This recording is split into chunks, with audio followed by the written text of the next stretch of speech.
I wish I could eat and talk at the same time. I mean, you could, but it'd be like... Or when you're like telling your story, I'm like, What? I just spit food all over your microphone.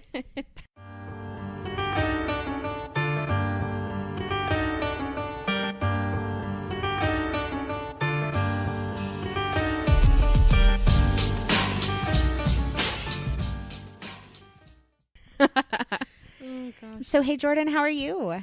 I'm good. I'm You're ready. good. I'm here. I'm focused. I'm a little tired. I'm a little tired. Julie's had a bad dream last night. Oh. Mike and I were talking about it. It was so sad. It's Oh, funny now no. because it was a part of my dream, like the noises he was making at Oh, first. uh-huh. And then I woke up and all of a sudden I kind of like woke in and out and like, what is happening? And then all of a sudden I hear, ooh. I was like, no. Poor I was baby. telling Mike, I said, if you weren't home, I would have had him get in bed with me. Aw. So he was just like, yeah, it was sad. I don't know. It was sad. So I'm a little tired. How was your day? My day was all kinds of interesting. It's a roller coaster. More on that next week. My day was interesting in ways that I cannot share yet, but I will. Yep. It was good. Yeah. It was a good day. I told my kids I got dressed up today. Yes. And I told my little It's a ones very it was pretty going to be a dress. good day. Thank you. Yeah. I really enjoyed wearing I it. feel like Toby would really like that dress. Did he say anything? I feel like he will. I don't know. He woke up. He's had a hard time waking up the past couple days. But Aw. he's usually very sweet. Like, I saw this brat of a kid today, Oh, no. and all I could think of was, Toby's never like that. Like I was just like, he would never be like this brat. he'll have like pouty fits where Yeah. he doesn't throw himself on the floor. I don't even know that he ever went through that here. I don't think Not very so. much, but he'll have like, he'll cry and he'll get mad and he'll cross his arms and refuse to talk to you. Yeah. But you know what? That's a Yeah. quiet little fit. You just have I that know. little fit I'm over like, there. okay, We're come on, good. let's go. And Right. it was like he kept wanting to run out this door, and there were cars, and Oh. the mom was like, "No, we have to go this way," and I was like, I let him go. No. Figure it out the Yeah. hard way. At the same time, I always feel so bad for the parents because what if that's not normal and they're freaking out and Oh, I don't know. She was just like, all right, whatever. Like, I seriously feel like Yeah. she goes through it so much that she was just like, she was just I fine. can't. I was, Oh. anyway, I just thought about that. Now, Sophia, on the other hand, she doesn't throw those fits, but she screams. Sometimes in she'll her just terrible scream. twos. Oh my God, she is so in her terrible twos. I was telling Mandy today, I was like, I really, really love her. I really, really do. And I think she's really cool. Yeah. But I'm kind of afraid of her. Yeah. Because, like, you do something wrong, and she gives you this look, like, Right. you yelled at me? Like, I'm going to remember this. Like, Right. it's terrifying. The bagel incident with her, and I said, no, you can't have that. You threw it on the ground. She looked at me and walked away. I said, oh, shit. Right. She's marking that got, yeah, down. she's got me dialed in now. Well, I put her in timeout yesterday when we were Oh, talking, right. and she sat on the stairs, and she just stared. crossed her arms and stared straight ahead, which honestly, normally, she doesn't even notice she's in timeout. She just giggles and plays, and it's Oh like my God. nothing phases her. Poor kid. She'll grow out of it. Right. Well, eventually, she'll be old enough that, like, we could take a toy away or a privilege away Oh, or what, right. and then she'll understand. Yeah. It's just that right now we haven't found her currency, and it's No. like she has no currency. Food and is currency, and that's illegal. Right. She threw her lunch on the floor on Saturday or Sunday. We were eating. She had gotten roll-ups because she likes to eat her sandwiches reimagined as Yes. bread and cheese and meat roll-ups separately. Yes. And she had a plate of that and some other, I think she had goldfish or something, and I don't remember what all they were eating. But she decided all of a sudden she wanted peanut butter and jelly after she'd asked for the. And so she said, I want peanut butter and jelly. And we said, no, you have roll-ups, eat the roll-ups. And the next thing I hear is this crash. Oh, And she had no. thrown the plate on the floor. And the dogs immediately ate all the yeah. food. I mean, not that we would have given it back to her anyway, but yeah. immediately ate all the food. And Tobin brings me the plate very calmly. And he says, Sophia would like another one of what you gave her, please. And I said, I'm sorry, Yeah. but she's not having tell your boss another. no. Right. I was like, I'm Poor not giving kid. her any more. That was her lunch. And he said, just because she threw it on the floor doesn't mean she doesn't get to eat. And I said, well, Yeah, actually, it The means rules that have she can have changed. some water. And when she gets up, if she's hungry, we'll try again. But it's nap time now.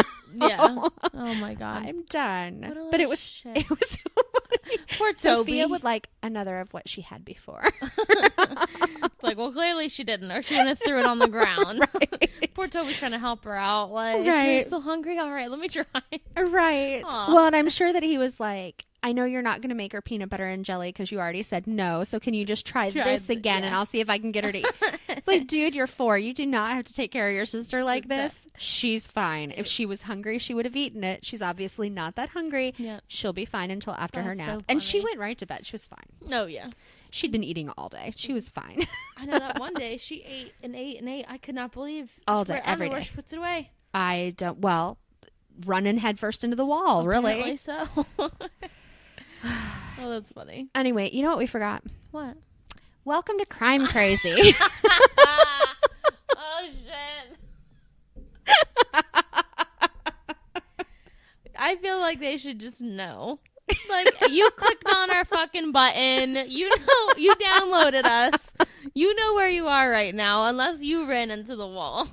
Maybe they did. Just for, I guess, the outliers in this situation who don't know where you are right now. Take it away, Erin. I am crying. Well, whew. All right. Welcome to Crime Crazy. Sorry, I'm like, go ahead. Okay, here we go. Welcome to Crime Crazy, the weekly true crime podcast with Erin Plime, And Jordan Middleton. where we prove That we know nothing about our legal system. but we're still crazy for a good true crime story.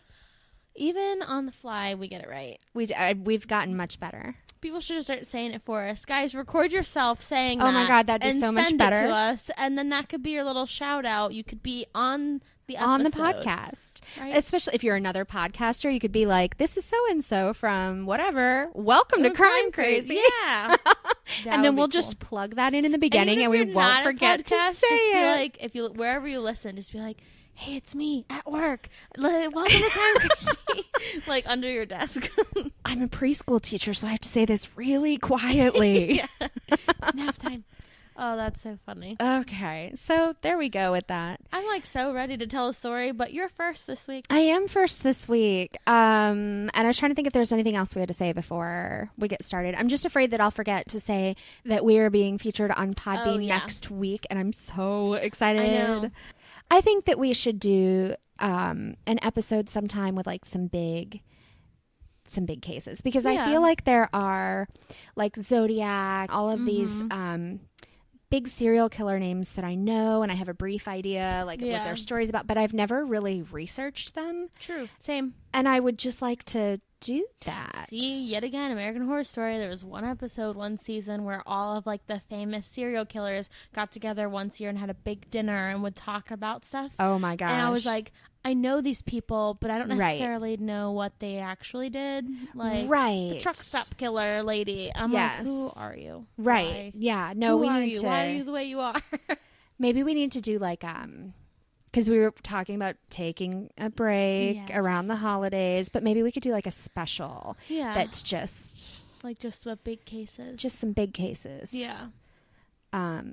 Yeah. Okay. Well, we'll Okay. think about that. But anyway, Back on track. back on track. So that's what I have been doing this weekend while I've been at home. Well, I'll binge it so we can talk about it. And I don't know that Mandy is going to listen to this episode, but if she does, it was because I was at home feeling sick to my stomach. Not to make you feel guilty or anything. Anyway, my notes today are a disaster. My notes are a disaster in the sense of it's pretty much chicken scratch. Yes. Okay. Well, I'm going to attempt to tell this story. What I did was I printed out a bunch of articles and then I highlighted key phrases, but it's not in any order whatsoever. That is not good. So what I'm going to do, because I have now read this story in like 30 places, like 30 different times. Oh, yeah. So I think I've got the details, and then I can Okay. just refer to my Paste it, notes as yeah. needed. So here we Okay. go. Oh, and I really meant to have Google say these names for me ahead of time. Oh, shit. I know. There was one in here that I'm just going to be like, oops. Oops. Sometimes you just gotta wing it. Well, there are 3 characters in my story, and they're all Polish. Oh. Yeah. Polish names are not fun. Yeah. Polish people are fun. Yeah. I should have like called my grandpa's wife is Polish. Oh, yeah. I could have been like, Anya Margot, tell me what these mean. How do I say this? So anyway, the 3 characters are Michalina Mm-hmm. Lewandowska. Okay. Lewandowska. Yeah. Her fiance, Marcin Kazprzak. Well, that's a really good guess. It's really hard to tell. Yep. And the other one is Patrick Boris. It has lots of Y's in it, but I'm fairly certain that's how you say it. And he's a friend of Kazprzak. So, Okay. here's my plan. Yeah. Michalina, I can say. Yep. And I think that's right. So I'm going to call her Michalina. Mm-hmm. And I'm going to call her fiance. Okay. And then I can say Patrick's name. There you go. So anyway, it's mostly a story. Well, it's a story about all of them. It's mostly a story about the happy, not so happy couple. Ah. So they met, and I believe that they met in their late teens, early 20s. They got together. They had a child together, a little boy, and his name is Jacob.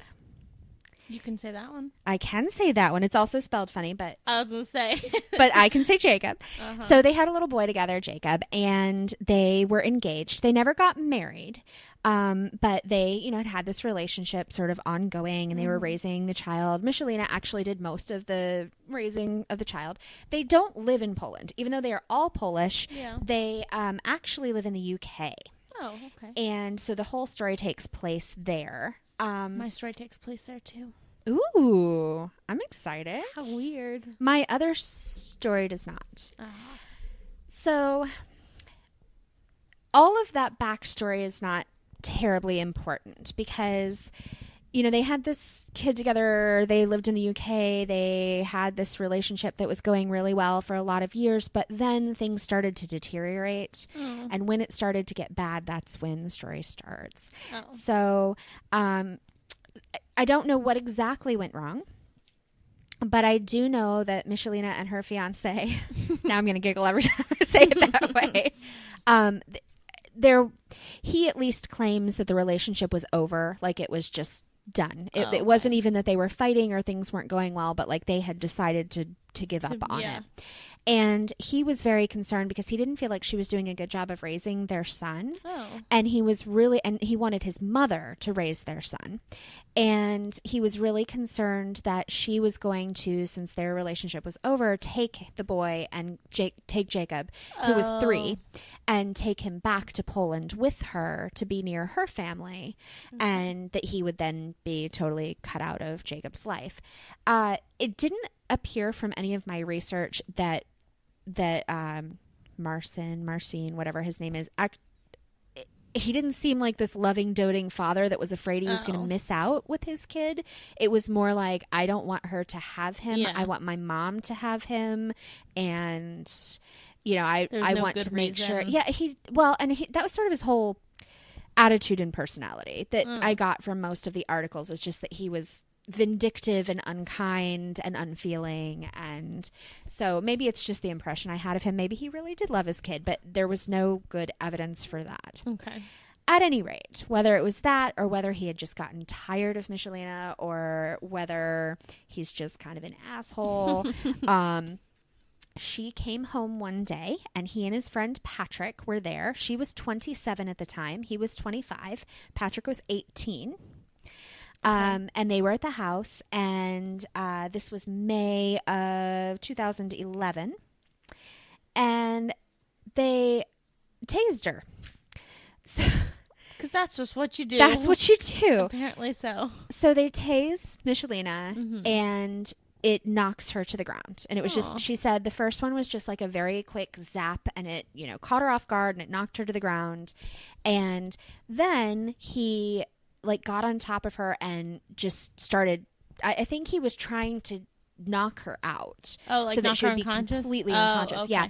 Because he just put it on her and just kept zapping her and zapping her and zapping her. And she tried to Ah. push him away, and, you know, she Ugh. was with it enough and strong enough to like make an effort. And so he eventually kneeled on her ribs and kept doing it so that she couldn't fight him off. And at some point, she didn't ever lose consciousness, but I think that she maybe lost control of her body and went kind of floppy, and he thought she was unconscious. And Oh.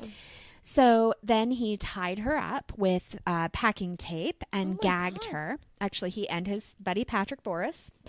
And they actually had her in the house for hours after this.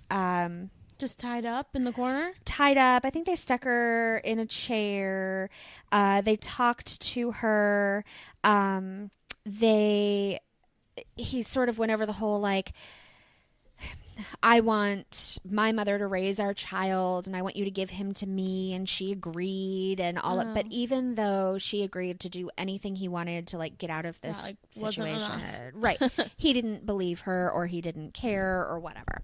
Sure. So after having her there for a long time, they finally decided that they would do something different. So they took her and they put her in a computer box. So What? I said that, and my Amazon Echo was like, yes, I'm listening. Okay, so I'm thinking 2011. Mm-hmm. Did anyone ever have a desktop anymore? It had to be a desktop It box, had to though. have been. But like, She's who not very- even went out and bought a desktop? Yeah, I don't know. You know, She's not very big. the thing is not very big. Right. Well, and so I'll actually post some pictures of the box. Okay. I'm not sure, like it looked longer and skinnier than what I would think of a computer coming in, but they definitely described it in a bunch of articles as a computer box. Okay. But either way, she didn't have very much room in there to move around. She was still bound, so it didn't make a Oh, difference right. anyway.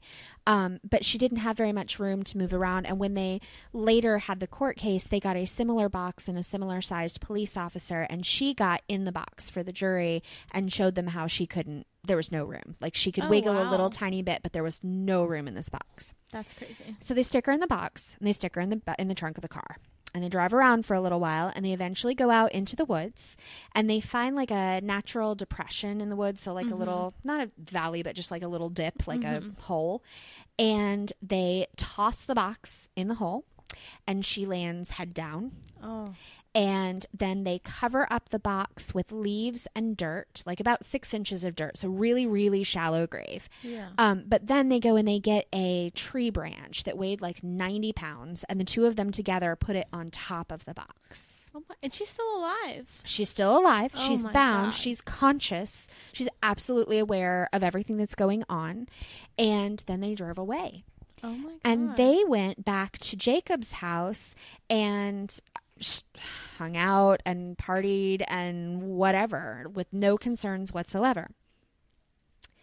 Michelina, on the other hand, was absolutely positive that she was going to die. Yeah. And so she had some really horrible things to say, and I have them. I wanted to read them. She said, during my time inside, and so this will give away the ending, but during my time inside the shallow grave where I was buried alive, I feared my life was at an end and I was going to die. I prayed to God to help me survive so that I could look after my young son. The thought of my son gave me the strength to fight my way out of the box and save myself. Aw. For many years, I loved Marcin Kasperzak very much, but after his horrific attack upon me, my feelings toward him have turned to hatred. I still have nightmares that he'll come back and find me. My only hope is that he can accept that what he did to me was very wrong. I really hope no one ever will experience what I went through that day at the hands of a man whom I loved and trusted. Wow. So she did get out. So here's what she did. She took her engagement ring, which had 3 little tiny diamonds, and she managed to saw through the tape on her ankles Oh wow. and get herself mostly unbound in this little box where she couldn't even move. And then she used it to bore a little hole in the side of the box. And then she was able to like tear the box away. She said there was dirt coming into her face. Yeah. But she could see a little bit of like dark night sky and the tree branches and stuff. So she knew that she could get out. When she first started digging, she was suffocating. There was no air because the box was completely covered. Yeah. And it wasn't until she made a hole in the cardboard and started really digging out that she got any new air into the box. Mm-hmm. So she said that she had to breathe very delicately and, try to, That's crazy. she figured she was going to suffocate to death. Yeah. But she did manage to dig herself out. It took about a half an hour to get herself free of the box, which I think is actually kind of amazing. I'm like, that's great time when Yeah. you're bound in a box, buried, upside down, Yeah. and under a tree branch. Yeah. And That's she, insane. yeah, no, she must have been strong. A lot of adrenaline. Yes. So she got out, she ran up to the road, she flagged down a passing car, and they got her help. And the two men were arrested after only 9 hours. They were just still hanging out at Patrick's house. They didn't even like try to hide. Yeah. There was no way that they could have thought that she would ever get out. So they didn't think anyone would miss her, I guess. They claimed that it was just to scare her. They had no intention of killing her. So when they finally got to court, they both immediately pled guilty to kidnapping, but not to attempted murder.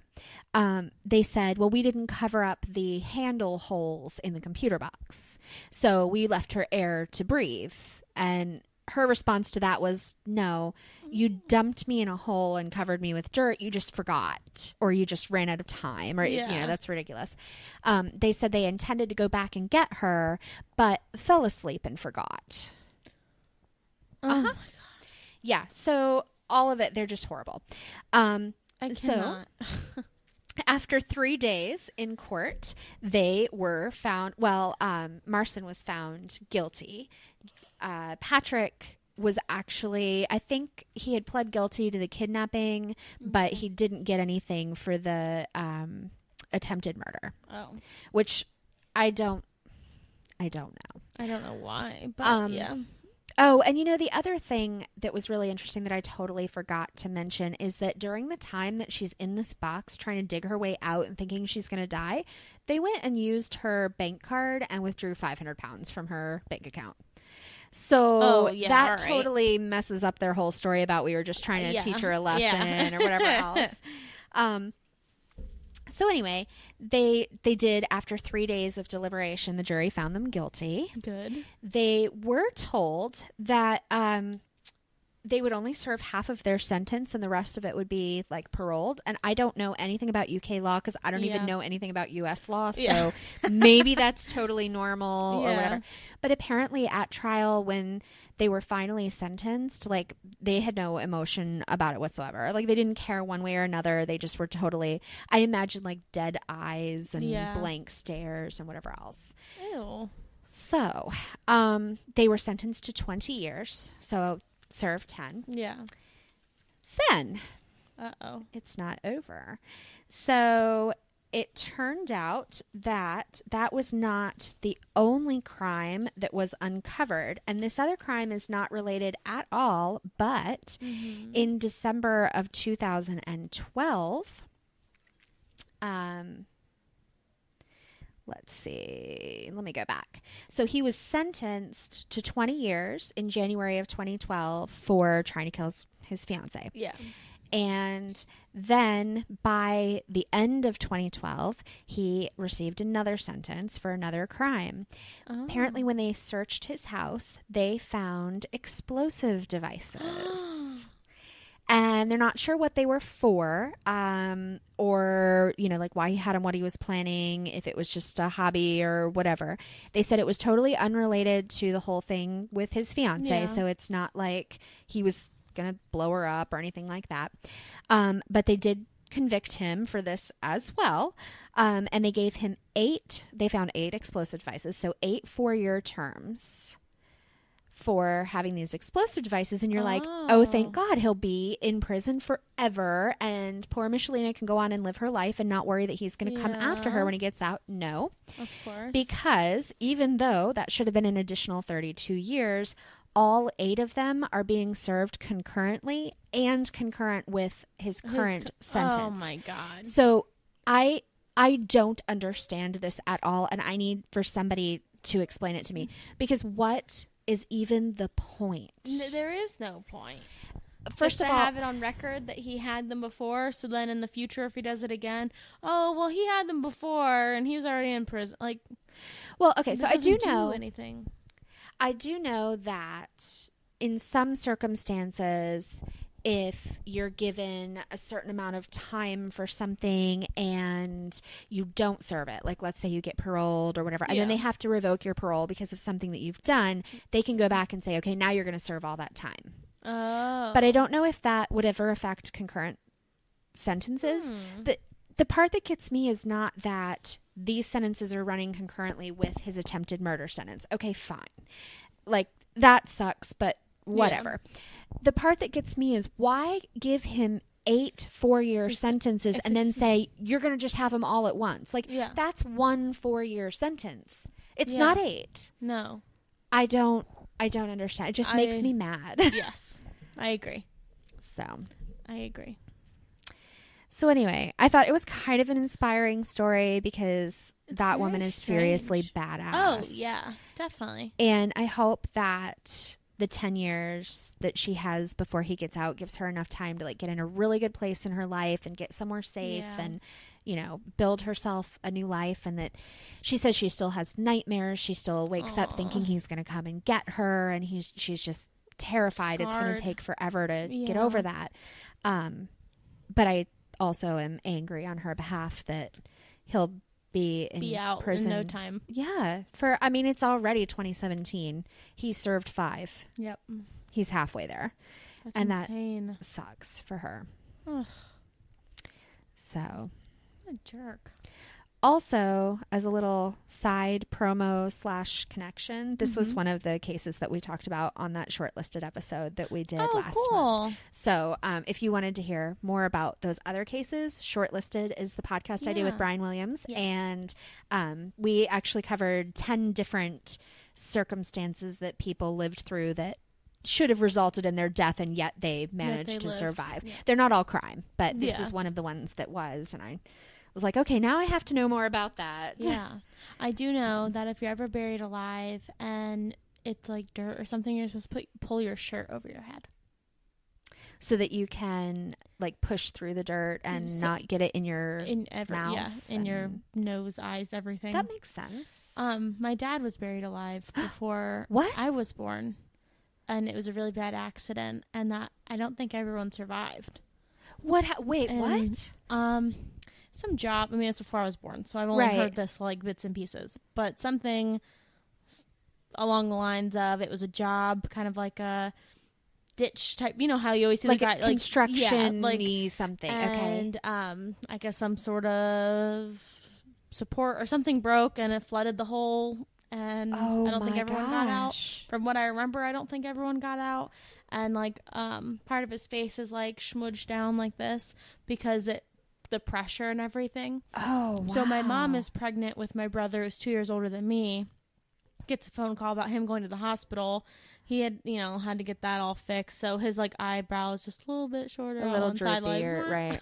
So his eye's a little droopy, and it was like he had to be in the hospital. He hates hospitals. He was like sneaking up to like the top floor to smoke. Like, well, back then it was like a lot less frowned upon, but now it's like super frowned upon. Yeah. So he was like sneaking up with the nurses. He was hanging out in the nurses' room, like chatting with everyone. My mom's super pregnant. Like, how long was he buried for? I'm not sure. I don't know why. Like, I feel like I've heard this story, but you know how like your memories are just you're remembering the last time you remembered it. Yeah. So it's kind of one of those things. I feel like it's really lost in translation in my head because of how little I was when I started hearing the stories, and now I'm kind of like, no one really ever talks about it. Do you know if he dug himself out or if somebody else dug him out? No, I think someone got him out.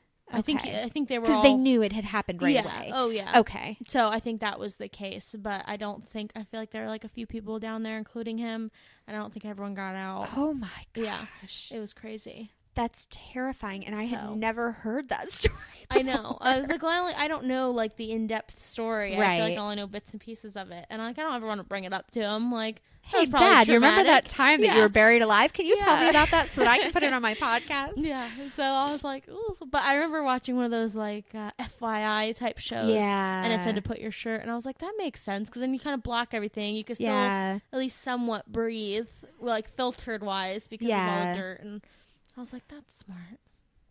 There was an episode of something I was watching where they buried someone in concrete, and like she'd gotten her fingers. They thought she was dead when they put her in. It was like a barrel full of concrete, but her fingers were like sticking out, like she was trying to get out. And Is so this apparently, Criminal Minds? Maybe because there's 2 episodes with concrete and Criminal Minds. There are it's either that or SVU or like it's one of those. Yeah. But. Ugh. Yeah. Oh my gosh, it's just so horrible. It's I don't want to think about it. Oh my gosh. Well, all right, I'm gonna have to tell my middle little sister not to listen to this episode because she's really claustrophobic and also pregnant. And oh yeah, no, she doesn't need any of this in her life right now. This unneeded stress. Oh my goodness. Okay, well, if All she right. skipped your story and came to mine has nothing to do with that. Okay, good. But it does take place in the UK. Yes, it does. So, okay, guys. I hope you're ready for this roller coaster because it's I'm a reading marathon it and roller I'm like, coaster. wait, who's that? Wait, where? Who's that? And I'm like, where are these people coming from? I literally had to draw a family tree at the end of my story. I've seen it. It's true. Yeah, there was that many people, and I was like, there has to be a family tree. I need to see one.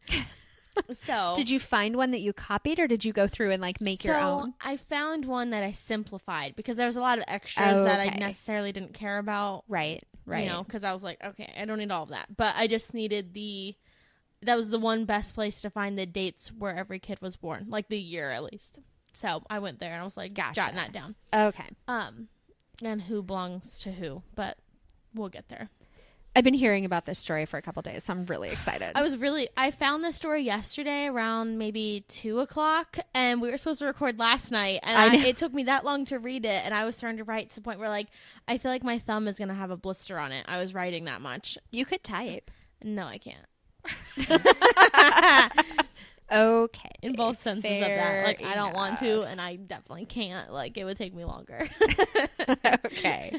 I won't argue. So, this is also from the UK, and it, from what I understand, media-wise, was a fairly popular crime story. Okay. So, I never know anything, so it's all new to me. It's going to be new to me, sorry too. if you heard it. So, popular everywhere or just popular in the UK? I feel like it was popular in the UK. Okay, well then, like, so, we have a good excuse. Yeah. We don't live there. Yeah.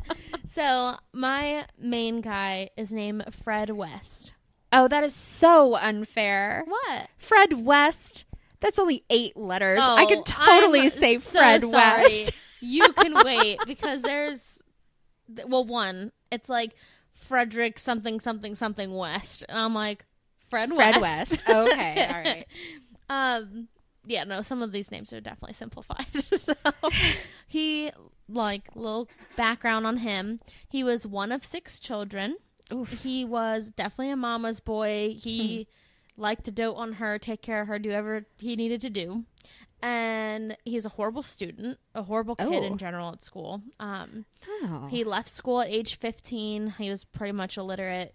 He ended up getting a job as a farmhand. Okay. He was that poor in school that he left. Like, he just quit. Yeah, he couldn't handle it. So he started... I don't want to say like attracting girls, but he started like caring about his appearance a little more because he was a really cute baby growing up, but then all of a sudden he had like a really big ugly face is what this thing's telling me. Okay. Like legit. And I was like, oh dang. So then I guess he started taking care of his appearance a little more, trying to attract ladies, but he is very aggressive towards the opposite sex. Like very much so. So he claimed that his father was I hate, like, so this has a lot of, like, gross stuff in it, so I'll warn you now. Okay, I'm ready. So this is probably, like, everything in my story is everything that you hate. So his father's a dentist. So, oh my God, no, that'd be funny. Oh, okay. No, I just meant, like, gross, like, I don't want to hear about it. Okay. But his father supposedly had sex with his sisters Oh. because it was one of those mentalities, like, well, I made you so I can do whatever I want type of things. Ew. Yes. So, but the bad thing was that Fred was such a horrible liar that no one knew if that was the truth, if really Fred was the one doing things, or if he'd, like, made up the whole, like, you know, no one really Did knew. anyone ever ask the sisters? So this whole family is so fucked royally that there are so many different. No way. Yeah, I don't even know how or what. I don't even know. So later you'll understand why I say he's a liar. They don't know if it was him or if it was actually the dad or if it was just whatever. Sure. But one of the sisters got pregnant and they were wondering if it was the dad's or Fred's or some other. It was that big of a deal. Oh my gosh. So at 17, he got into a major motorcycle accident and he was in a coma for a week. And they ended up having to put a metal plate in his head. And after that, he would have sudden fits of, like, anger and rage. And he had little to, like, no control of his emotions. Okay. So frontal lobe damage. yeah, I was like, so there's some problem there. But shortly after his recovery, he met this girl. I think her full name was Katharina, but she went by Rena. Okay. So her name was Rena Costello, and she was 16 years old at the time. So their ages were pretty similar. She was always in trouble with the police, so of course, like, he she's a life. Yeah, throughout life he was the same. He always had, like, petty theft or larceny or something. He was always trying to survive, so he was always stealing. Gotcha. They immediately clicked because of this. So she went back to Scotland. That was where her home was. So she was only there for, like, the summer or something, and she went back home. Okay. So he lost touch with her, and then he was trying to find another lady. So he went, it was like this after, I want to say, like, YMCA type feel, like after school programs that kids can go to, like, go to the Y. Well, he was there. I don't know why he wasn't in school, but he was there, and he was trying to talk to this girl, and he put his hand up her skirt. Well, she pushed him off the fire escape. Good. And he hit his head again. Oh, great. So this is literally all caps. I said, AKA more brain damage. Right. Not trying to give him an out or anything, but he's had his fair share. Sure. But he was bad before that, so. So, yes. So these 2 marks on the brain damage thing. So he's really, literally fucked up in the head. In 1961, so we're getting a little older now. He was accused of impregnating a 13-year-old girl who was a friend of the family. His thought, was like, well, doesn't everyone do it? Like, touching little children? Yeah. So that's why I was no, was Fred, it really him? they don't. Then the sisters, like, you know what I mean? Like, doesn't everybody do it? Or was it his dad and that was his role model? So he just thought that's what. So that's why I was like, something definitely happened there. No. Even though he didn't get a jail sentence, mostly because the epileptic, how do you say that word? Epileptic. Am I saying this right? Epileptic. Why does that sound strange? I don't know, but it was really funny to watch your My mouth while you were saying. You were like, my mouth did not want to do it. Like, get it together. That's funny. Sorry. Anyway, that's what his defense was, is that he would go into these fits. These seizures, yeah. And so they didn't convict him, which is so dumb. So, but shouldn't they have at least, like, locked him up because somewhere? He was 20 at the time, and she was 13 and pregnant. So, yeah. So what, he had a seizure and accidentally raped her? That's why I was like, So all this brain damage, he did use it at least one time as an excuse to get out of. Well, that's fine. So then he needs to go to a hospital and be locked up there. In 1961, I guess they thought, well, he's all right. Get him out of here. I'm sorry, Judge. My brain makes it so that I can't control myself. Okay, go home. Control my penis. That's what it wants. No. Well, that's every guy, but... So they did end up letting him move back home. That summer, So that you Rena could further came abuse his back. sisters. Yeah, right. I was like, I hate old cases because I'm like, things have changed. Right. I'm getting so And mad. it's way too late to go back and beat those people up. Right? They're probably all dead. So that summer, Rena comes back and they immediately hook up because they Does had she this know such- he's been screwing a 13-year-old? I gave her this look, guys. It was a look and not an answer. So she probably didn't care because when she came back, she kind of opened up about her teenage years because she was like a year or two younger than him. Right. That she had a record for being a prostitute and for burglary, and she came back pregnant, and he was like, "What happened to you?" And whose baby it was a very long, twisted, different reasons. One thing said it was a bus driver's baby, and another one said it was just one of her clients that she had. She accidentally got pregnant. Was she in the sex industry because she had to be? I think was she so, yeah. stealing because she had? So Yeah. that makes me so torn because Yeah. she still shouldn't have been with him though. It doesn't matter. So- she should have been like, nope, you hurt a child. I don't even know. And honestly, there was nothing to say that she did or didn't know what he did. Right. But Someone told her. You know, someone told her. yeah, right. She knew. She was carrying this baby, and he was like, "Well, I don't care." I'm like, "Whatever." I So just got this he's other like- girl pregnant. I'm not planning on taking care of that one. So Yeah. So because that was in the summer when she came back. So that November they secretly got married, and then because there was a lot of family drama with her being pregnant, and actually it was a mixed race baby, so that was a lot of drama. oh, I'm sure. Yeah. So, and then in March the next year, 1963, Charmaine, I think her name is, was born. And he started his career as an ice cream truck driver. Okay. So, the only reason he wanted to be an ice cream truck driver is because then young women and moms would bring their kids to the ice cream truck. Ew. And he can, like, try to seduce them and stalk them. Ew, I'm never ever getting ice cream again. And it's bad because the only ice cream man that comes through like our neighborhood, it's funny because like he drives a truck, but his daughter like tries to run it. So every time she opens the window, she's like, "What do you have? What do you have?" Is she little? No, she's. Well, I mean, she's a young girl, but she's probably like 10 or 11. So she's. Oh, okay. She's old enough to joke around with it and like collect money, but she's Right. like looks at him when she has to give money back. Like, I don't know what to give them back. Right. But, so that's cute, but this is creepy. Yes. So 1964. So that's cute, but this is not. Rena and Fred's first child together was Anna Marie. I knew an Anna Marie growing up.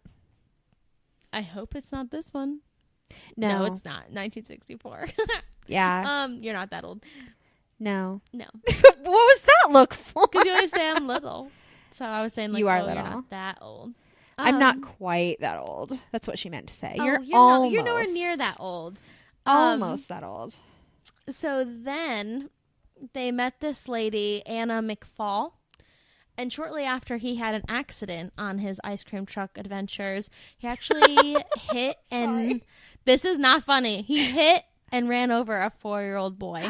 Oh no. And even though they deemed it as like a complete and total accident, he still was scared he was going to lose his job and lose everything. He so should probably. They picked up and moved.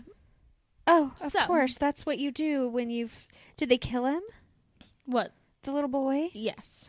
Oh my gosh. Even oh my over gosh. with an ice cream truck. Okay, yeah, we're never doing the ice cream truck thing. Sorry, kids. We'll just buy ice cream at the store. It'll be better anyway. That's not fun. It's not fun, but I don't want them to be molested, and I don't want to be hit on, and I don't want them to be crushed under the ice Oh cream my truck. gosh. Y'all, she's being dramatic. I'm being dramatic. Okay, so this is when the story starts to get a little crazy. Are you ready? So Fred, This is when it they starts moved, to get crazy, he- she said. Yes. Well, you have no idea. they Fred pick got up a and job at a slaughterhouse. Ew. When they moved there, that's like I guess the job he decided for. But they say later that this might have had an influence on his future. Oh, God. So so after they moved, Rena left when she's trying to get away from Fred and wanted to take the kids, but couldn't. So she left and was like, well, I'm going to come back for them, like type of thing. Left her kids with him. Because they were married. So she needed to but he was so like, if you take them, I'm going to hurt someone, blah, blah, blah. So she was like, okay. But he's never hurt them before. they're girls. He's never hurt them before, though, so she doesn't know any better. So she's like, all right, I'm going to go, but I'm going to come back. I'm going to get them. So No, bad choice. And she trusted her friend Anna, who moved with them, Anna McFall. So was she living with them then? yeah, they all moved together. So when That's kind of she strange. came back in 1966, she came back and Anna and Fred were a thing. Of course. Of course. And she was like, okay, well, this is going to be weird. So it was kind of like, it didn't necessarily say that they got divorced, but I have a feeling they did. Because then she started doing like visiting. So I don't know if it was because he had a job and a home and she didn't, that he got to keep the kids. Right. But she would go and visit. So, because I mean, those are her daughters, especially the one who has no connection to him whatsoever. Yeah. So the next year in 1967, Anna was pregnant. You're gonna hear me say that a lot. Anna was pregnant. Well, no, that just somebody's she was pregnant. She's right? pregnant. Gosh. She wanted him to divorce Rena and marry her. She was like, no, like we should be together. You're pregnant with me now. Like let's. Well, this pissed Fred off and made him so stressed out because he didn't know how to handle things because of his short temper and all, that he killed her. He killed Anna. Oh my God. And she was heavily pregnant. She was about 8 months pregnant. So baby also died? Yes. Oh my God. So I really hate this guy. Oh. Like really hate this guy. I don't like care the about tip- his head This injuries. is like the tip of the iceberg that like touched the Titanic, but you know how big the iceberg really was? Fuck. So yeah. But before burying her and the fetus, I don't know, it's a baby, Yeah. I don't know. So Well- before burying them separately. Separately. Yes. Oh, how did he separate Slaughterhouse them? job. Oh my God. Separately. Why? Was he like trying to deliver the baby No. and He took fingers and toes. So it didn't say if he took the baby's fingers and toes, but he definitely took Anna McFall's fingers and toes. That was his thing.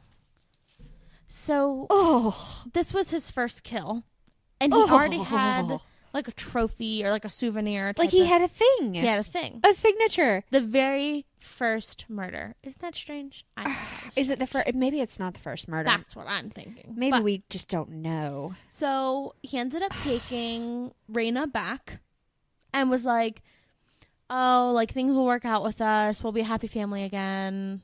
Whatever.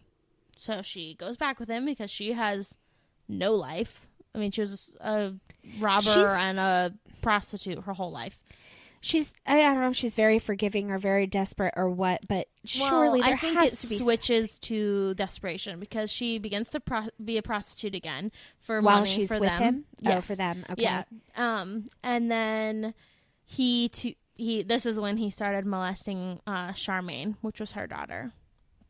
So How old is she at this point? Do we know? she was. Let me flip to my my little. Oh, yep, your family tree. She was born in 1963. And it is now 1967. She's 4. Wait, 60. Yeah, 1967. She's 4. Yeah. I know. I told you were going to hate the story, but it was such a twisty-turny story. I have to tell you. Oh my God. So his mother died. And Good. This like triggered something else in him Of course because it he did. was a mama's boy. So he began stealing, He's a and they had to change jobs a lot. So they, he switched back and forth jobs trying to find something because he would steal from them. So whatever. He ended up becoming a delivery driver. And Yeah, this because is he has when, a really good track record with trucks. right. This is when he would meet his soon-to-be next wife and crime soulmate, Rose. So, But Rena's still in the picture right now. Rena's still in the picture. So, he like falls for Rose, and Rose had a rough childhood as well, like everyone else apparently. Her mom had extreme mental illnesses. I can't talk today, guys. Just roll with me. And went under electroshock therapy treatments while she was carrying Rose, and she didn't know. Oh my gosh. So yeah, I was like, God only knows what that did to the baby. And the dad was super abusive to the wife and kids, but Rose knew well enough to get on his good side. So if he said jump, she would be like how high. Like she always was there. So she learned quickly if she would just please him as soon as he asked for it, or like go get him food, go get him this, then she was the only one who got affection from him. And really against anyone, the kids and the wife, like right. So she was smart enough to know to get on his good side fast. She was a shitty student as well, and she was bullied because she ended up being like a little heavier set than anyone else. Mm-hmm. She was kind of a loner. Everyone bullied her. She would snap and get into fights, and she showed signs of like being like sexual behavior, but like bad behavior. So after she would take a bath, she would just walk around the house naked, like as a teenager. Like maybe something had happened to her and she was acting out, or just some deviance. I think she was just trying to get attention. Like just to be the one that, oh well, this is her, this is what she does, and look at her. But it was weird, so she would do that, and as a teenager, like, ew, cover yourself up. And she would molest her little brother and thought nothing wrong of it. No one stopped her. It didn't matter. Well, they are a match made in heaven. That's what I said. She would meet older men around town and would try to pretty much be a prostitute. And he has a thing lot for of prostitutes. Sex, I was gonna say you have a lot of sex workers in your. Oh yeah. So early 1969, she moved away with her mother because the mother was like, no, he's abusive. Your dad's abusive. Like, let's get away from him. They went and lived with one of the older siblings in her like family. And she ended up like later that year, right back living with her dad. And then that's when she met Fred. I wonder if things were going on between her and her dad. See, that was my thought. She had a thing for older men. She had like classic daddy issues. Well, right, and she's abusing a little kid, and she's walking around the house naked, and she is the only one getting any affection, and I bet he abused her. Oh, too. yeah. Oh, I'm sure. These people, and they're all effed up. Oh, my gosh. So when she met Fred, she was 16, and she shortly became pregnant. Yeah, she became pregnant, and she started caring for Charmaine and Anna Marie while he was in prison. So we will get there. Okay. So he was in prison because he like stole a bunch of shit. He got caught, so he's in prison. Like, what else is new? He's always right. He's lucky he's not in prison because he slaughtered somebody. Two somebodies. Yeah. Well, so little thing about Rena, it was kind of one of those things where as soon as he would find someone else, Rena was out. So like with Anna McFall, right? As soon as he was like, nope, whatever, she's out. Now with Rose, nope, now Rena's out. But she doesn't even get her kids. I know. And so, which, okay, I can understand the younger one a little bit. Like I can understand how that would be a conflict. Yeah. But the older child is not his. I know. So, when in 1970, Rose gave birth to their first daughter, Heather, and under the circumstances, she would like lose her shit on these poor girls, like these kids. Two of which weren't hers, and then not her baby because she just had the baby, but pretty much the two before her. Right. So she'd freak out, lose her temper. Because of the stress of being a new mom, or just because she was new mom, stepmom, essentially. Right. And that dad was in jail. So she had to take care of everybody. So super stress and batshit. Oh, yeah. Yeah. Okay. Oh, yeah. So in 1971, Charmaine goes missing. Oh, God. And Rose tells Anna Marie that Rena came and got her. And since Fred was still locked up, he wasn't involved with anything. He didn't know what happened until he got home. Uh-huh. So, when he got home, he had to deal with it because she had killed Charmaine. Of course. They think that it was like one of the abuse things, like either beating her or like choking her, or like they got into a fight, like, you know, and it went abusing too her, far. and it went too far. And then she was like, well, shit, too bad. And she. So where was Charmaine between the time she killed her and when Fred got home? I think he was shortly out anyways. So I think Rose just hid her body for just like stuck her in a closet. Yeah. And then when Fred came home, he took off her fingers and toes. Yes, because that is what you do. And her kneecaps. And her kneecaps. Which I was like, what is that for? First I was thinking, okay, fingers, fingerprints in case someone finds a finger, countermeasure, you know. Yeah, no, that makes sense. Kneecaps. But shouldn't it be like fingers and head?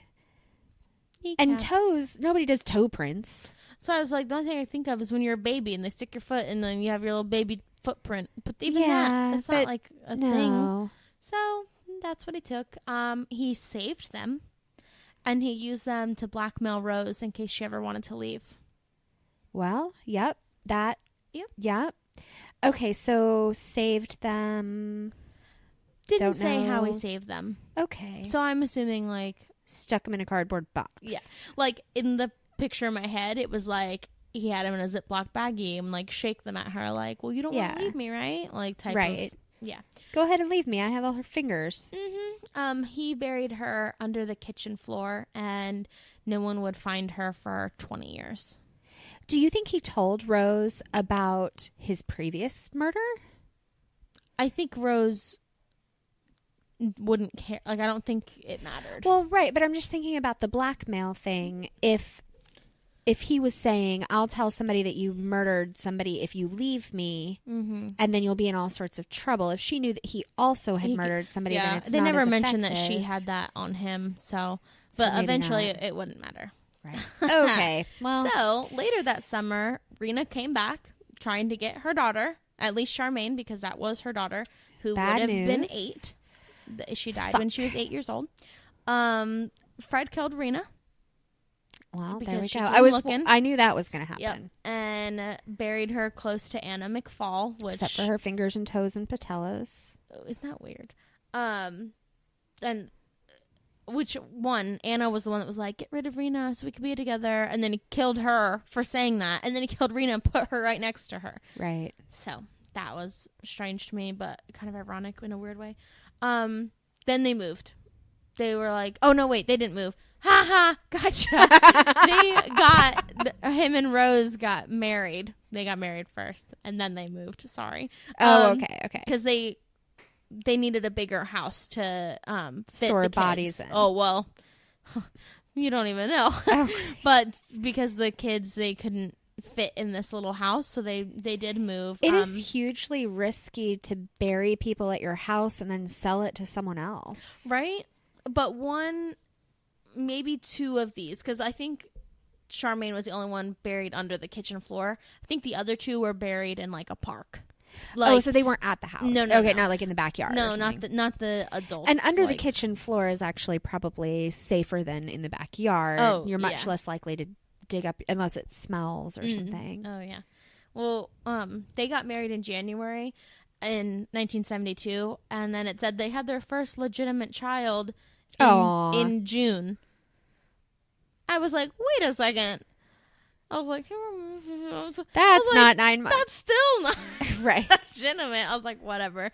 But if you're gonna make that, I know. I was laughing. I was like, I don't think they meant to say that. Right. But they had a baby in June, and they named her May.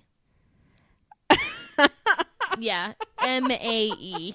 I was like, okay. Oh, guys. okay. Well, at least they didn't spell it like a month, but right? still. So with this growing family, they moved to 25 Cromwell Street, which is going to be the creepiest house in all of the land. It was a very strange setup of a house. They had a cellar and a garage, which was like an oversized garage. Okay. And because it was such a big, strange house, they took in lodgers to help pay rent.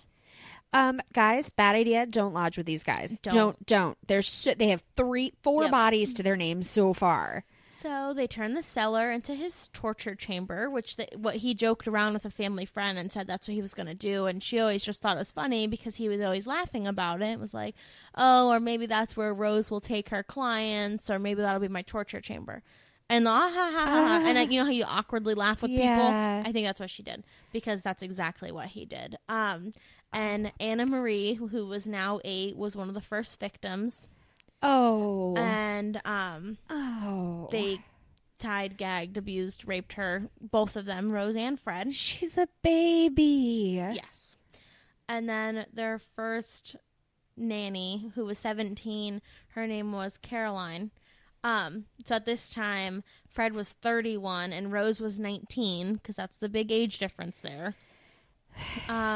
She was the nanny to take care of the kids, and they freaked her out because they would always try to, like, come on her, like, you know, like, hey, what's happening? So she wanted to leave, and she told her parents that she didn't want to do that anymore, and they were like, oh, no, we'll take great care of her, like, don't worry. So when she said, you know, no, I don't want to work for these people anymore, please don't make me go back, they ended up abducting her and raping her, and she told her mother, even though Fred, like, threatened, like, well, if you tell anyone... So they let her go afterward. Yeah. Okay, all right. Because he thought his threat would be enough. Like, well, if you tell anyone, like, I'm going to kill you and your whole family. So make sure you think about it, blah, blah, blah. So then in 1973, the courts decide that she actually probably wanted to have sex with Fred and Rose, so the case was dropped. Oh, my... Right? So she's 17. Rose is 19. So they're not that far in age. Sure. But then with some 31-year-old guy, Rose's husband, like... Who's now killed 5 people. I'm I guess like, the court probably didn't know that. But... I was so she just made it up. She's like, yeah. Like, no, she probably wanted to do that. Oh, my God. Yeah. So there goes that case. So the next... like, now here's where... it starts steamrolling. So Linda, 21, she moved in as a nanny. She was also a seamstress. She had the same fate. She ended up in the torture chamber. They did what they wanted, and they started killing afterwards because they knew now they were going to get told, right? So it's just safe to say from here on out, before anyone was buried, fingers and toes were off. Sometimes kneecaps, sometimes not, but definitely fingers and toes. But definitely fingers and toes. Yep. So, in 1973, they thought that was, like, their year. Like, they could do no wrong. They had so much going for them in their heads. They didn't get charged for Linda, or for Caroline. They got away with everything they did to her. They didn't make the connection that Linda was missing to them. So they were like, whatever. Which is amazing. Yes. And stupid. Also stupid. Their first son was born, Stephen. Mm-hmm. Which up to this point, they only had girls, so I'm sure... Which I guess is actually probably better for Stephen that he was a boy. Yes. Then they abducted a 15-year-old girl named Carol Ann in November, and she ended up with the same fate. Then they like, one of the articles named it the City of Dead underneath 25 Cromwell was, like, growing. So they decided to extend the house and enlarge the cellar and tear up the garage, because almost they were running out of places for bodies. Yes.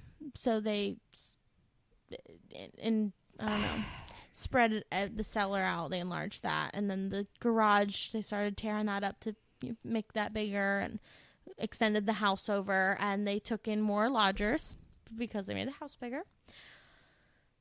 What are they doing for money that they can afford to do this? Just having the lodgers and... So, lodgers, Rose is a prostitute, and I think he has some, like, shitty jobs here and there.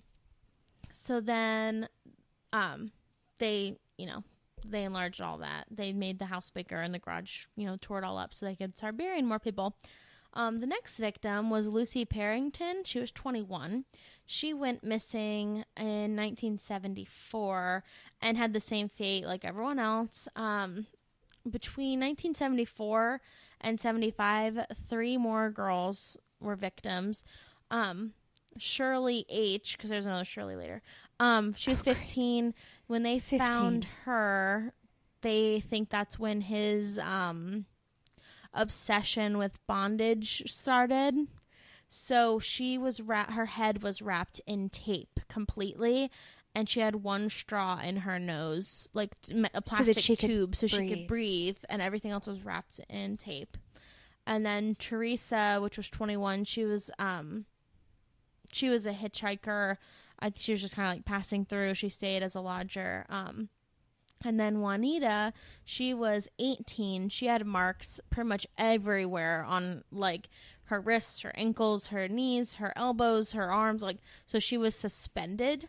Oh my God. And hung horizontally from the pillars of the cellar. And that they think that she was gagged with socks that Rose wore. And she pretty much had marks as if it and like tights. That was the other thing. Yeah. Tights to suspend. And so what is the actual cause of death? Is he beating them? Is he suffocating them? He's suffocating and strangling. Okay. Yeah. So like the one girl with the tape, they just that had to be right. Okay. But everyone else is suffocation or strangling. So, but they're all the same. Like he figured his shit out real quick. I don't know how Rose killed. Like unless she was like the same way. She was choking the little girl or abuse her. I mean, she's a little girl, so that's a lot easier to use less force and hurt someone. So then in 1976, a young woman went by the name of Miss A. She wanted to be anonymous because when all the cases came through. So she went to the police saying that she witnessed the cellar and that two naked girls were tied up, and they kind of guessed that one was Anna Marie because she was always there. She was the daughter. And that she did get out and she went and reported it, but nothing kind of came of it because that's like, she didn't go when everything was being investigated. So was she a potential victim that escaped? I think that she was more of like, or I don't want to say a family friend because I don't think she got friends, but she wanted to go and anonymously say, you guys should go check this house out. I was there because she wasn't harmed. Right. But she saw what had happened there. Okay. So I don't know if it was like a neighbor or a friend that they thought they could trust, or like maybe she answered an ad because they would put out ads for people to come and like sleep with Rose. So that'll come up more later.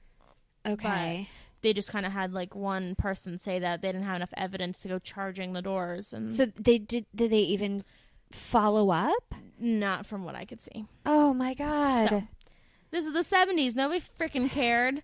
Ugh. Well, and there probably there was no good way to track them either. Like you couldn't see that, he'd been accused of rape and, this girl had gone missing. Mm-hmm.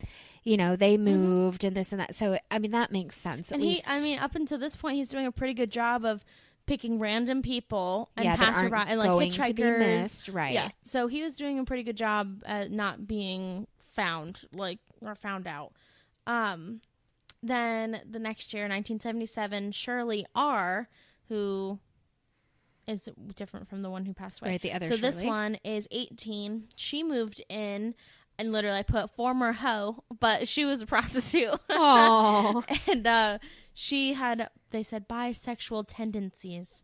So they liked her a lot. Yeah. Because she liked both of them a lot. So they kind of had like a 3-way relationship starting. And she became pregnant by Fred. Of course. Because you just have to look at him wrong. Rose was pregnant with a client's baby. Oh, no. So, yeah. I was like, I wonder if they knew that. Because they had their, they were pregnant kind of around the same time. Yeah. But I was like, they probably wouldn't know that until Rose's baby came out because it ended up being mixed. Oh, yeah. Okay. So she was, okay. Yep. I was going to ask how they knew it was a client's baby and not his, because I would assume that they're still having sex. Yeah. So, Fred was like over the moon that Rose was having a mixed baby. He loved like that. I don't know. That was just, he loved that. Because he's probably attracted to it. Yeah. Rose hated Shirley now because she was pregnant with Fred's baby. And That's even what though happens when a woman sleeps with your husband. Right? I know. So he, Rose said, well, she needs to go. You need to get rid of her. And by all means, let's put her in the cellar. So Fred did exactly what Rose wanted and got rid of her. And Rose's baby was Tara. She was born 1977. And Shirley joined the other girls. And since the cellar floor was full, her and her unborn child were buried in the back garden. And he dismembered both bodies.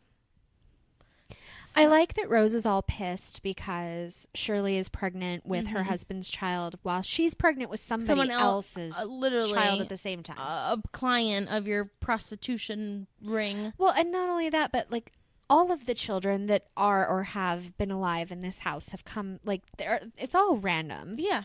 No, she was mad about that. And, which I was like, okay. Did he cut the baby out again? Yeah, he dismembered the baby's body this time.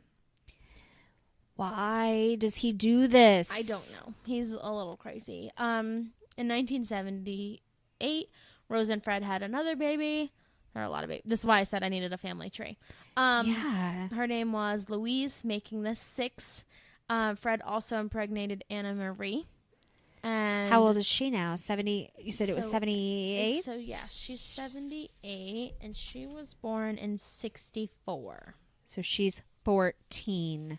And luckily, the pregnancy occurred in her fallopian tube, so they had to terminate it. Okay. So it was one of those things where I'm like, thank God. Yeah, I think in that case, there's no good could have come from that. No. I mean, it still sucks because she had to get pregnant somehow, so there's still horrible, horrible shit happening to her. But yeah, but to have a baby out of that, like, So the next year in 79, Allison Chambers, who was 17, she was raped and tortured and buried in the Overflow Cemetery, pretty much in the rear garden. Overflow. Nobody needs a fucking overflow cemetery at their home. No. So for the most part, the children knew what was going on in the house. Like, the older they got, they weren't dumb. Like, Anna Marie moved out with her boyfriend as soon as she could.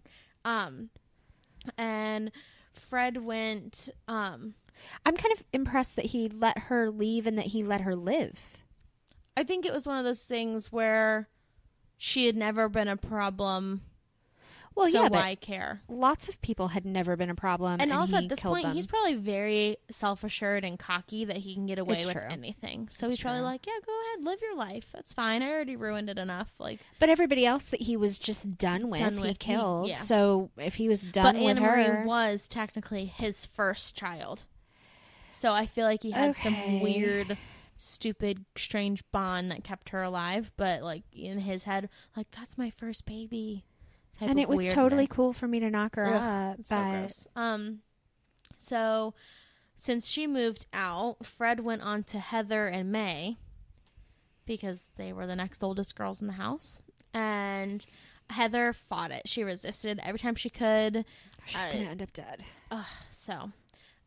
And May was the next daughter after they got married. So.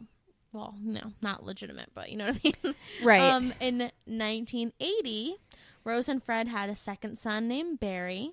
Then in 82, Rose had another client's baby, Rosemary Jr. Okay. I was like, are you kidding me? Don't. Okay.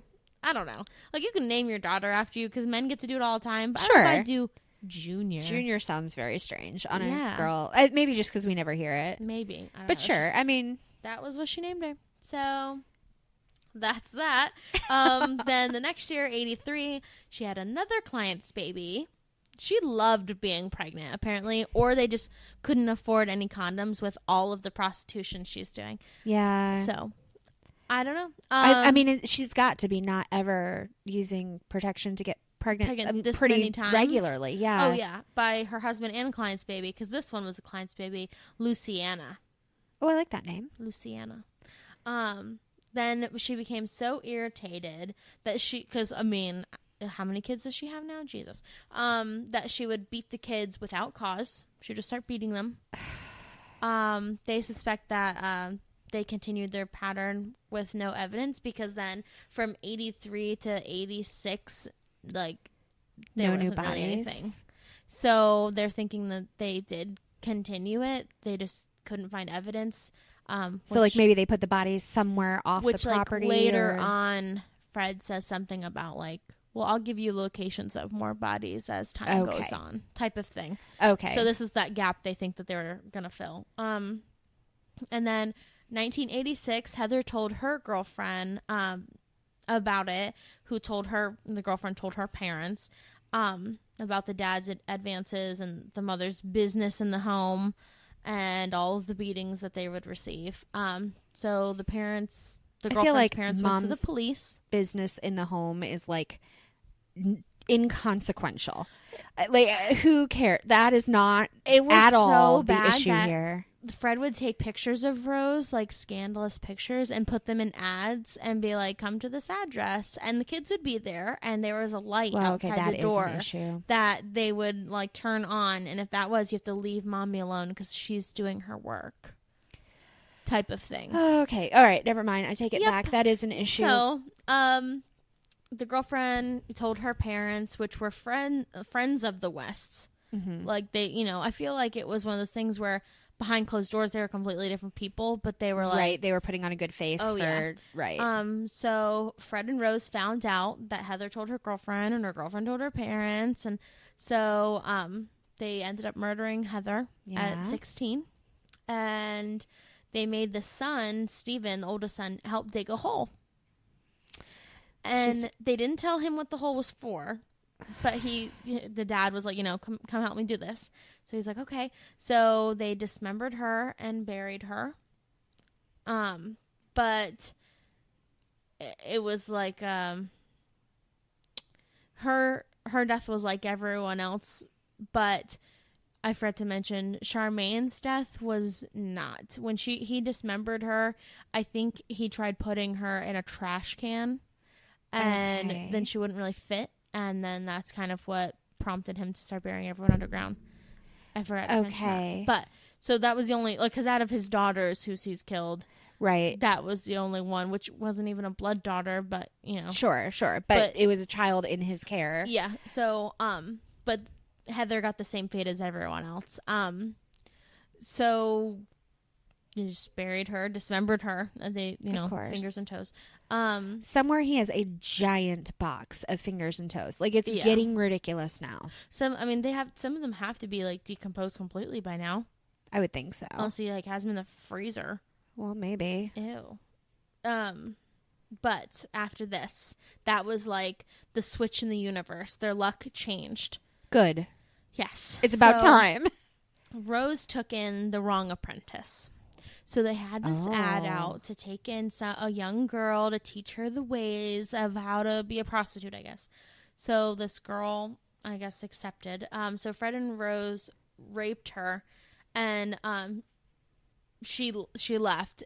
They thought, oh, she'll come back because she wants to be an apprentice. Right. And we're teaching her the ways and whatever. So she went and told one of her friends, and her friend went to the police. And then this was when the case was really opened. It was assigned to a detective constable, Hazel Savage.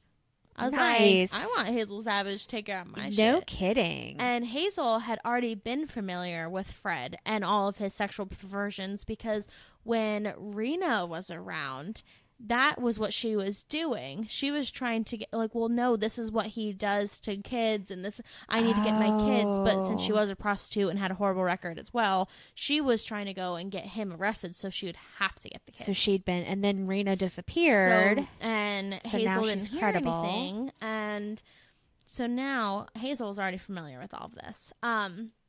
On August 6th, 1992, police arrived at 25 Cromwell Street with a warrant to look for pornography and evidence of child abuse. So all the evidence was there. There were piles of pictures of pornography of all these things that they did. Fred was arrested for rape and sodomy of a minor, and Rose was arrested for assisting the rape of a minor. So Hazel began interviewing the entire family. When she spoke to Anna Marie, she was just in shock. Anna Marie brought up concerns about Charmaine to Hazel. It was like, they just told me that she was gone with Raina. Like, what happened? Right. Because that was her first sister. Sure. She'd lived with her whole life. Oh, yeah. So, which Hazel knew through Raina years ago, about Anna Marie and all this stuff. So, Sure. Hazel had everything that she needed for child abuse, but needed more on Raina, Charmaine, and Heather. Because she had a feeling about, because Anna Marie knew, because she's the only one who lived, so she knew all the siblings. Yeah. So, yeah, and she had been there almost the whole time. She was a huge key in all of this because she was there and she knew everything. So the younger children were taken away and put into government care. Fred was put in jail, and they were closing in on Rose. So she tried to OD on pills to get out of it all. Which would have been just fine. But her first son, Steven, saved her. Well, that's also okay. She locked herself in a room and would eat a bunch of candy and watch Disney movies to cope with her depression. No, you don't get to do that. Then, you don't get to claim depression and no. Fred did the same thing in jail. He was just depressed and he didn't want to do anything. He was just sorry for himself. No, you don't get to do that. You made your choices. Yeah. Yep. But his luck turned up a little bit, which made me mad, when 2 key witnesses decided not to testify against him. Guys, I'm sorry, but if there's ever a sexual abuse case, testify. Because this is what happens, and then people get to stay out. That's what happened with his very first one when he was 20. Yeah. So I'm like, he has had this happen his whole life, so he continued to be out there doing this. Right. So, no. So Hazel did stop. She didn't care. She said no. She knew something had happened to Heather, so she dug further and further. Hazel, she would literally dig, this could be over. Well, Hazel officially took over the case. She launched a whole team. They were looking for a paper trail on Heather, and for the past 4 years, there was no doctor visits. There was no record of her leaving the country. Right. No nothing. Right. So she feared the rumor was true. And what the rumor was is that Fred, jokingly, when he was arrested, in this interview, they would put in like a fake account, like a fake friend. Like an undercover detective pretending to be a prisoner or something. Yeah, to be a friend and go in and talk to him, and just, like when he was still being questioned, just be like, "I'm just from social services, like I'm just here to talk to you about your kids, and whatever." So then, kind of befriended him and got his trust a little bit, right? And he would jokingly say that. They were like, well, and they were going down the list, and Heather, and like, where is she? Oh, she's out of the country. And they were like, do you know where? And he was just like, well, no, she's probably buried under my back patio.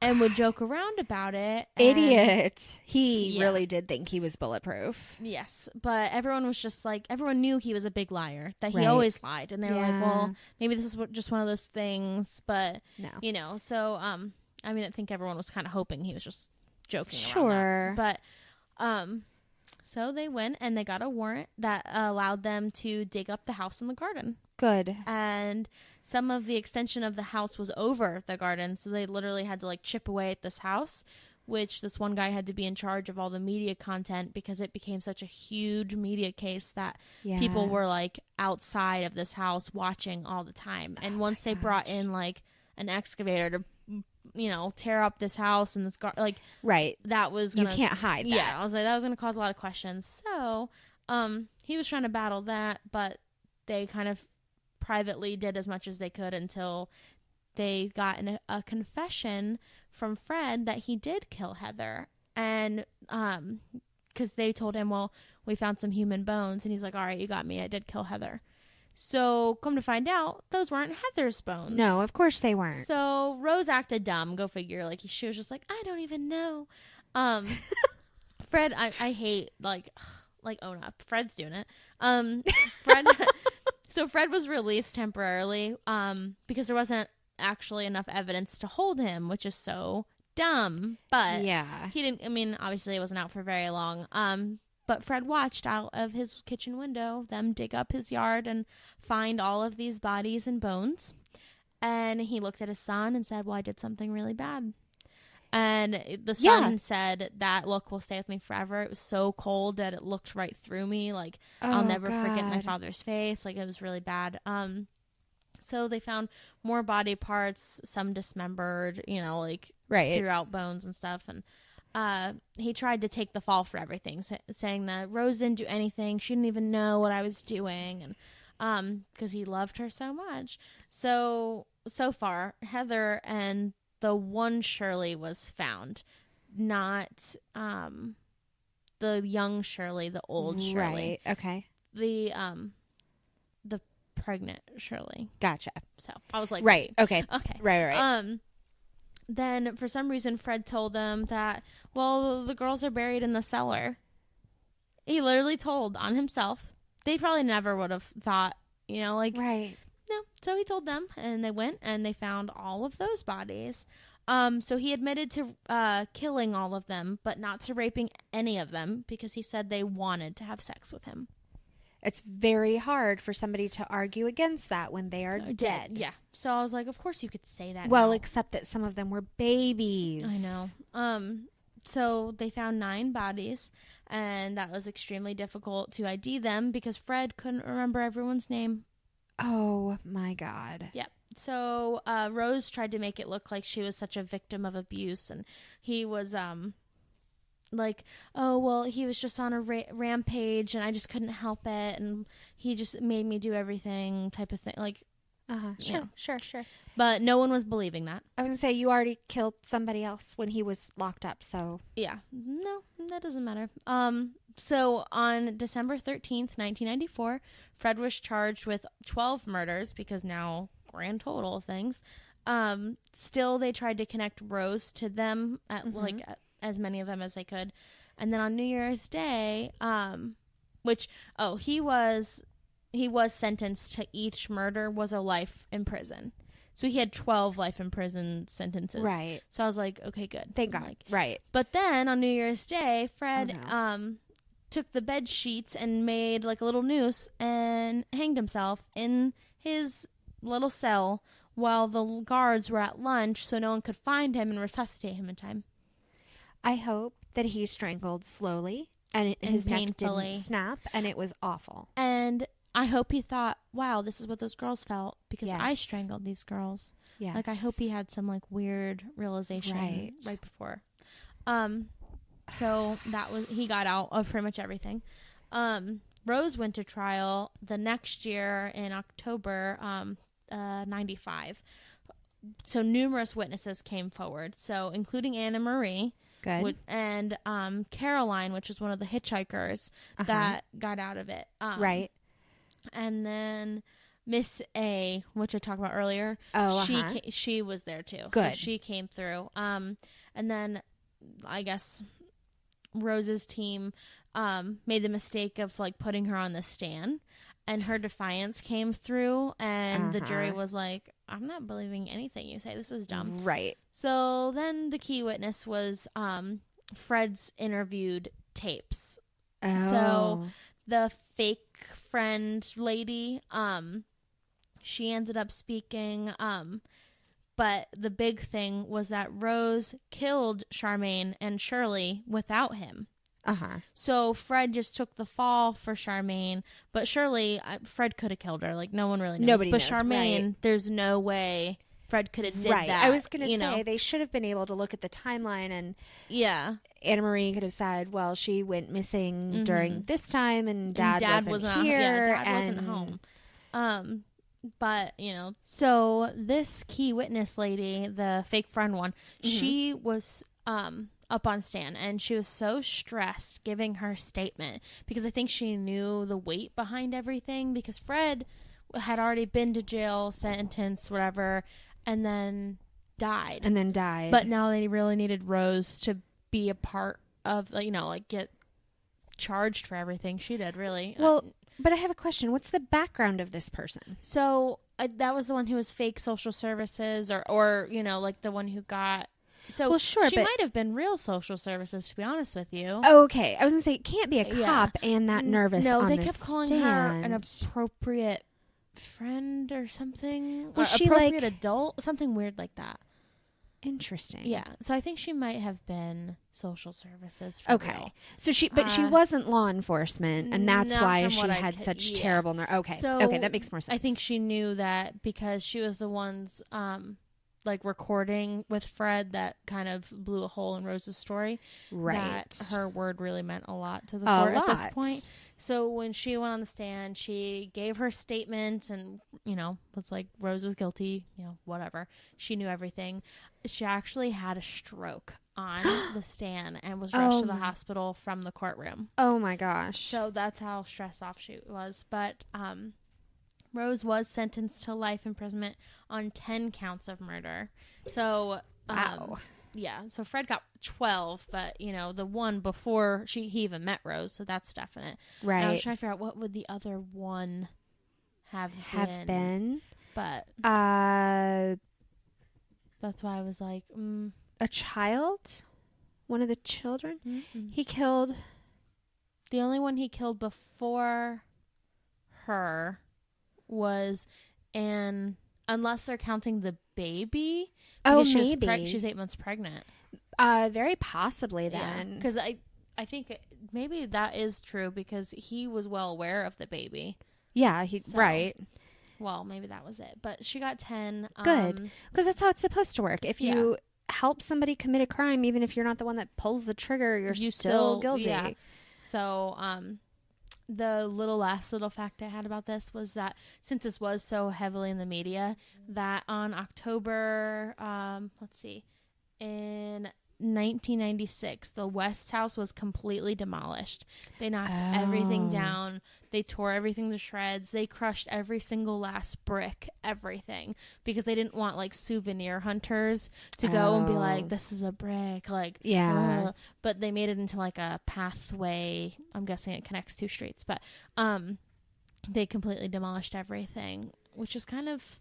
I bet it's severely haunted. Not, I actually don't believe that, but I bet that. But I wouldn't walk there if No, I knew what yeah. happened. Oh my God, no way.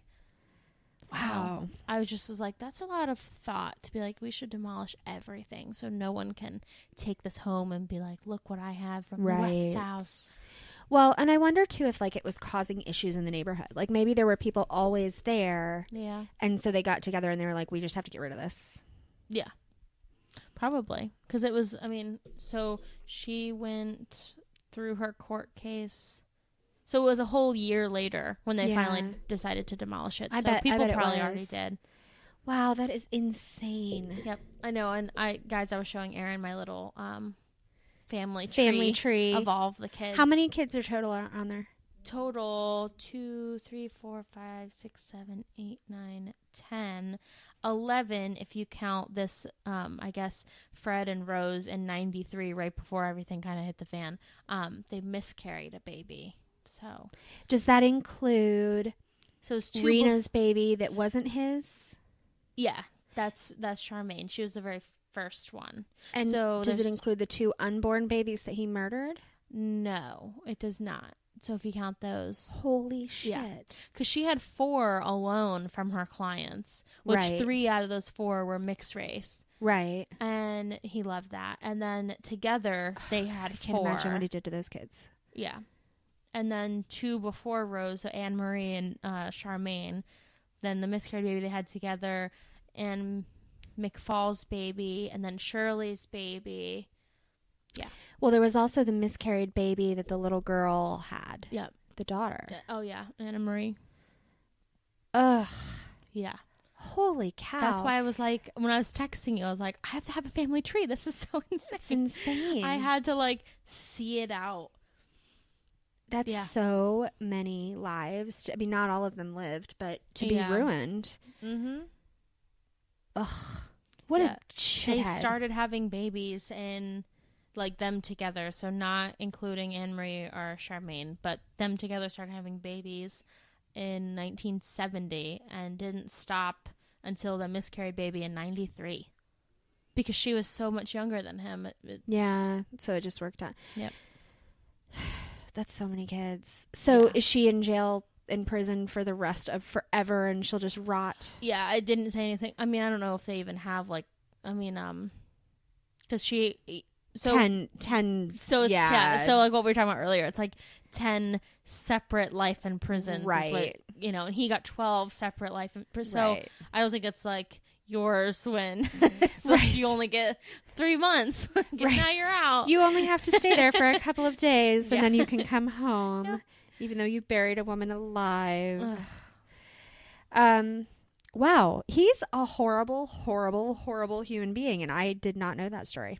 Okay, one more story. You ready? Yep, I'm ready. All right, so I actually do not have the criminal's name in this one. Even though she was 19, it's a woman, and she was in Tennessee, and this took place in April 2014. Oh. And you know what? I don't have her name at all.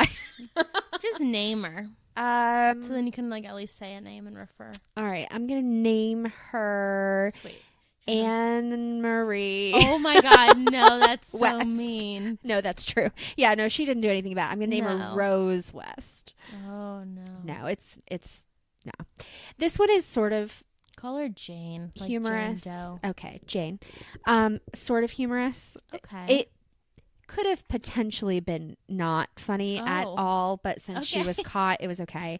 All right, so April 2014 in Tennessee, this 19-year-old girl, Jane, is pulled over for Fake Jane. fake Jane for driving with a suspended license. Okay. So presumably she was pulled over for like not using a blinker, Yes. blowing through a red light, Live or PD all night long. Yeah. That's all it is. Oh, well, you didn't signal. Oh, you didn't brake. Oh, you didn't do this.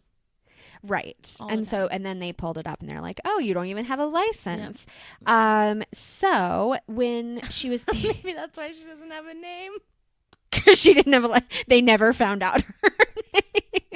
They're still That calling was her actually Jane too. This cop was like, "What's your name?" And she just wouldn't tell her. She kept telling her fake names to the point where she told her a fake name that the cop knew the girl. She said, "You're not so and so. I know her."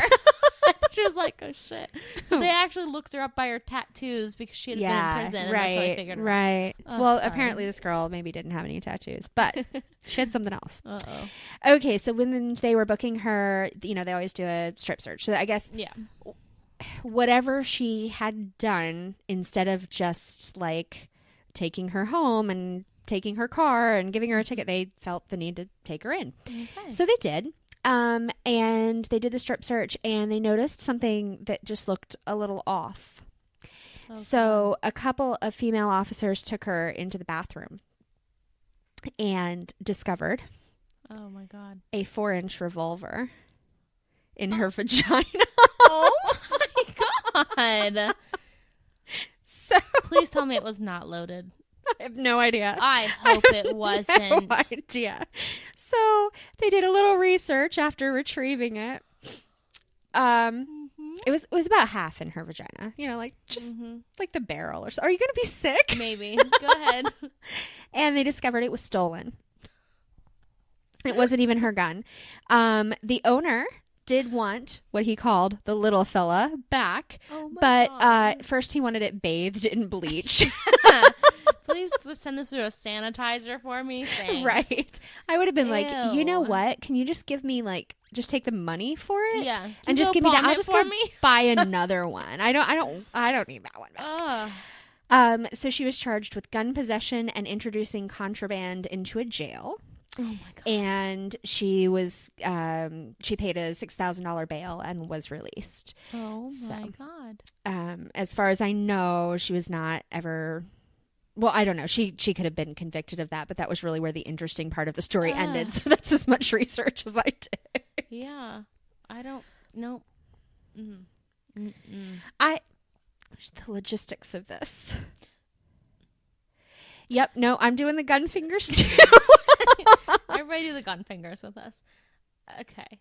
So the whole thing was only 4 inches, like 4 inches in long. total. So not the barrel was 4 inches. Right. The whole thing. The whole thing was very tiny. So it was probably like that. So wait, how many inches is it? I 1, think that 2, 3, probably 4. So it's probably like, okay, so it's probably like your whole It's pointer like finger. I think it's across your hand, right? Oh. Isn't that like 4 inches across your? I don't know why we do measurements by said hands. that? Everybody's hands are different. I know, but everyone, Look at your hands. Okay, look at your hand. That's about 4 inches. Average it with everyone else in your household. That's 4 inches. Mine's So, okay, only, like, that I have no 3 issue and a with. half. I have no issue with that. I have no issue at all with her managing that. Okay, that's not a. Think about this. It's not a big deal. It could have been 6 inches. It could have been 8 inches. It still would have been okay. Well, Here's my issue. A gun is bent at a 90-degree angle. I'm thinking it was barrel. Sticking out of her. Yeah. And that's how they saw it. Like, I mean, it had to be tucked- sticking out a little bit. Tucked in a little bit, but barrel in. She could have shot right straight through her middle. That's why I said, was it loaded? She could have keggled the wrong way. Shot it off. I mean, and presumably It would have had to have been. Okay, so let's just say this is the handle part and the pew part. Uh-huh. Like No, that. I got it. And this was just tucked in between her butt. I guess. Maybe that's what the weird part was. She was walking funny. She had to have been. But here's some other things to consider. Ow. One, well, yes, that cannot be comfortable That has while to you're be number driving. Okay, she had to have had it there before she Before. was pulled over. Unless she was like wearing a skirt and no underwear and she was like, "Oh my god, I'm getting pulled over. I have the stolen gun. Let me quick hide it." Ow again. Well, definitely ow again. But either way, at some point she was sitting on it. A lot. Because then they put her in the cop triple car ow. and they drove her. And I recently was in the back of a cop car at the Touch a Truck, not because I was being arrested. And there's no room in the back of a cop car. And the police officer was not shy about saying, "Oh, we don't bother to put anyone in there gently. We just shove them in and they're gonna fit." And so, she landed hard on that too. Ow. So that's part of it. Everything you're saying, it just equals ow. Right. And I don't think it was her intention to. Did she really, like, I like, in her mind, did she think, oh, they didn't find it, ha, ha, ha. All I can think is she knew that they were going to search the car and she couldn't chuck it out the window, so she had to hide it somewhere. And maybe she was hoping they wouldn't arrest her. And so if it was just hidden during that time, it would be okay. And then once they did arrest her, she couldn't be like, "I have a gun stuck up inside of me." Ew. Right? I don't want to know. Also, that's filthy. Ow. It's so filthy. Yeah. And apparently she wasn't even charged with, she was charged with gun possession, not even like possession of stolen property or stealing the gun in the first place.